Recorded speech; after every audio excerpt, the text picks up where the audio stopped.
और आपको बताएं कि कायद नून लीग नवाज शरीफ की medical report Lahore high court में जमा करा दी गई।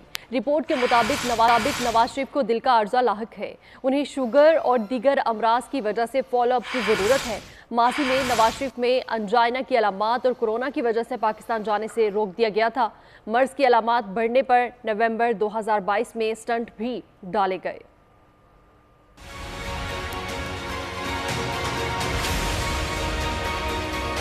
कायद नून लीग नवाज शरीफ को लाहक तिब्बी मसाइल। Medical report Lahore high court में जमा करा दी गई। रिपोर्ट के मुताबिक नवाज शरीफ को दिल का अर्जा लाहक है। माजी की बाईपास सर्जरी और एंजियोप्लास्टी की वजह से उनका चेकअप किया जाता रहा। बरतानिया के अस्पताल ने मेडिकल रिपोर्ट जारी की। रिपोर्ट में कहा गया, अंजाइना की अलामत और कोरोना की वजह से पाकिस्तान जाने से रोका गया था। मर्ज की अलामत बढ़ने पर नवंबर 2022 में दोबारा एंजियोप्लास्टी की गई। इस दौरान नवाज शरीफ को स्टेंट भी डाले गए। रिपोर्ट के मुताबिक नवाज शरीफ को शुगर और दीगर अमराज की वजह से पाकिस्तान और लंदन में मुसलसल फॉलोअप की जरूरत है।